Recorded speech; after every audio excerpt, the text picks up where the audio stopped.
এই দিই তাইলে মনে হয় কারেন্ট আয় পড়বো। এই ফজলুল, কারেন্ট গেছে? লাইট জ্বলছে, কারেন্ট আইছে। ভাই কাজ তো মোটামুটি শেষ, এখন আমাকে একটু বিদায় করেন, আমার আবার দোকানে কাম আছে, আবার আরেকটা সাইডেও যাইতে হবে ভাই। আচ্ছা যাবা। আচ্ছা সমস্যাটা কি হয়েছিল? ভাই সমস্যা হয়েছিল কি, ওই যে তারের ভিতরে লুজ কালেকশন আছিল, লুজ কালেকশনে স্পার্ক কইরা অটো সার্কিট পড়ে গেছিল গা। ও ওই যে তারটার একটু টাইট দিয়ে দিছাও আর ওই সুইচটার একটু উড়াই দিছাও, কারেন্ট আয় পড়ছে। আমি কি টেনশনটা না করছি জানো? দেখছোস কত একটু কাম, এই যে পেটার আইয়া করি গেলাইলো। এটা আমি এটা দিয়ে দিতাম, আমি তো এই কাম জানি, আমি বিদেশে কাম করছিলাম না, আমি হেড ছিলাম এই কামের। হইছে, তোর আর এখন করা লাগবে না, আবার কিছু হইলে তখন তুই করিস। আচ্ছা আচ্ছা তোমার দোকানটা জানি কোন জায়গায়? আমার দোকান হইলো বাজারের উত্তর পাশে। ও ওই যে উত্তর পাশে ওই যে ইলেকট্রনিক্স দোকানটা না? হ্যাঁ হ্যাঁ। ও এর লিগেই তো আমি কই যে এত সুন্দর দোকানটা কোন পোলার। আচ্ছা তোমার বাপের নাম জানি কি? আমার আব্বুর নাম আবুল কালাম ফকির। ও আচ্ছা আচ্ছা, তোমার দাদার নাম হলো সোনামিয়া ফকির। জি, জি।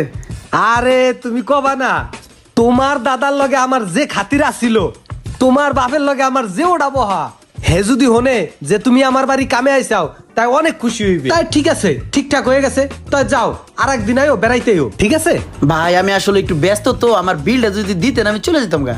আরে বিল্ডার কথা কইতে আসছো, ওই একটা নাট একটু টাইট দিছাও আর ওই যে তারটা একটু লুজ ছিল একটু জোড়া দিছাও।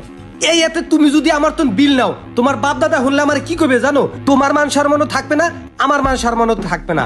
তার থেকে তুমি একটা কাজ করো, তোমার ভাবি ওই যে বাতরা আনতে আছে আর 7 কেজি ওজনের একটা পাঙ্গাস মাছ আনছি নদীর, ওইটা দিয়া বইয়া এরপর ভাত খেয়ে যাই অনেক। ভাই পাঙ্গাস মাছ দিয়ে আপনি ভাত খান ভাই, আমি একলা ভাত খাইলে হইব না ভাই, আমার সবার ভাত খাওয়াই তো আমার ফ্যামিলি। ভাই বিলটা যদি দিতেন আমি চলে আরে যেতাম। বেটা কি একটু নাট টাইট দিছস, হেল লিগে এমন করতে আসস? আর এই কাম তো ওই পারতো, এখনো তো মেহমান হিসাবে বিদেশে তো নাইছে, ওরা তো আমি কইতে পারি না, বুঝো না? হেলে আমার মান সম্মান থায়ে। আচ্ছা ভাত যখন খাবি না তাহলে আর জরাজরি করবো না, তুই এখন যা গিয়া, আমি দোকানে তোর লগে পরে দেখা করবো, যা। আরে বেটা যা, তুই একদিন আমার একটু নাট টাইট দিয়ে দিছস, আমি একদিন দোকানে যাই তোরে টাইট দিয়ে দে, মানে যা যা বেটা যা যা যা যা। আরে যাও দূর, এই কাম আবার পয়সা লাগেনি বেটা। দুলে ভাই ধাক্কাটা হাসতে হয়ে গেছে, আর একটা জোরে ধাক্কা দেন। আরে বাইরাস না রে বেটা, যা বেটা যা বেটা যা, আর একদিন টাকা লো, যা। আয় বেড়া আয়, টাকা দেবে না?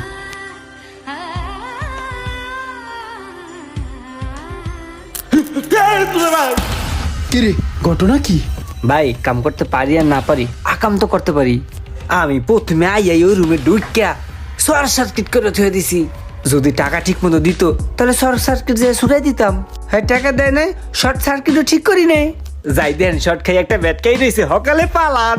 কসকি রুমান এভাবেই নষ্ট হয়ে যাচ্ছে অনেক খেটে খাওয়া মানুষের কর্মস্থল। কিছু কিছু মানুষ আছে যাদের প্রয়োজন শেষ হয়ে গেলে তারা কাউকেই চিনে না।